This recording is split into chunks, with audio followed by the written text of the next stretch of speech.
আসসালামু আলাইকুম, আমি জামাল নাসের। আজকে পড়ব হচ্ছে টাইপস অফ ক্রসিং ওভার।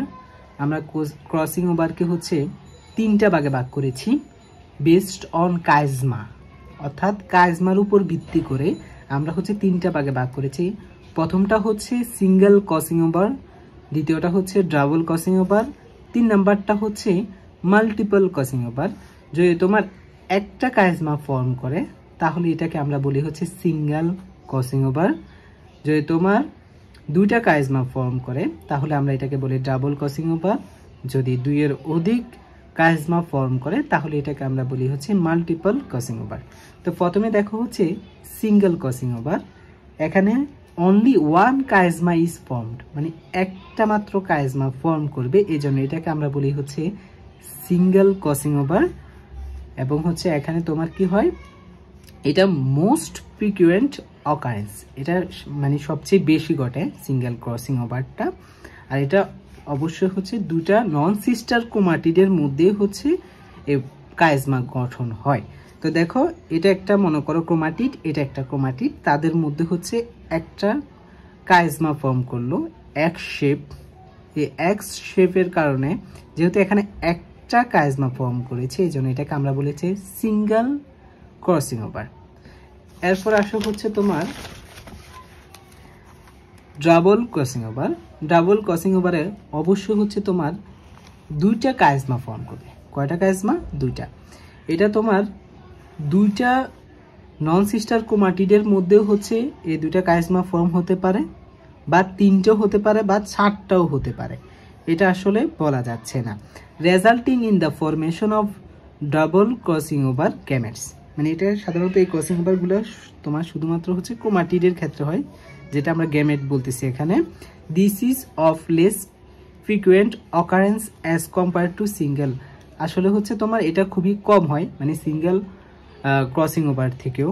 আমরা হচ্ছে এই ডাবল ক্রসিং ওভারকে দুইটা ভাগে ভাগ করেছি।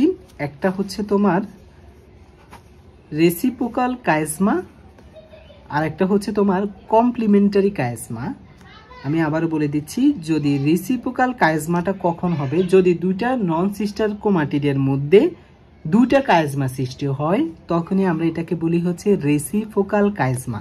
দেখো রেসিপ্রোকাল কাইজমা কি, এটা হচ্ছে তোমার শুধুমাত্র দুইটা ক্রোমাটিডের মধ্যে, দুইটা নন সিস্টার ক্রোমাটিডের মধ্যেই দুইটা তোমার কাইজমা ফর্ম করবে, তখন এটাকে আমরা বলবো হচ্ছে রেসিপ্রোকাল কাইজমা। আর কমপ্লিমেন্টারি কাইজমা হবে তখনই যখন হচ্ছে তোমার দুইয়ের অধিক তোমার হচ্ছে ক্রোমাটিডের মধ্যে দুইটা কাইজমা ফর্ম করবে, তখনই এটাকে আমরা কমপ্লিমেন্টারি কাইজমা বলি। আমি কমপ্লিমেন্টারি কাইজমাটা আবার তোমাকে একটু বলি।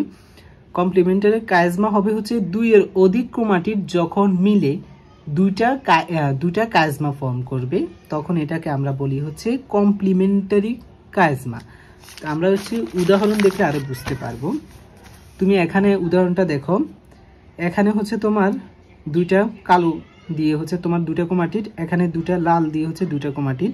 এখানে দেখো দুইটা কাইজমা ফর্ম করেছে, দুইটা হচ্ছে দুইটা ক্রোমাটিডের মধ্যে হয়েছে, তাহলে এটাকে আমরা বলবো হচ্ছে রেসিপ্রোকাল কাইজমা।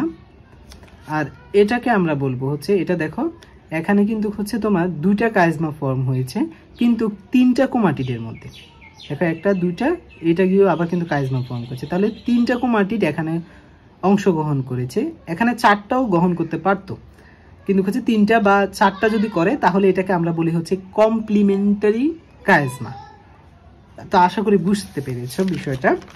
এরপরে দেখো হচ্ছে, দেখো এখানে হচ্ছে কমপ্লিমেন্টারি কাইজমা নিয়ে এখানে বিস্তারিত বলা আছে। এখানে হচ্ছে ডিফারেন্ট ফর্ম, মানে হচ্ছে দুইয়ের অধিক ইনভলভ, হ্যাঁ দুইয়ের অধিক হচ্ছে তোমার কাইজমা এখানে ইনভলভ হবে। এরপর দেখো হচ্ছে মাল্টিপল ক্রসিং ওভার।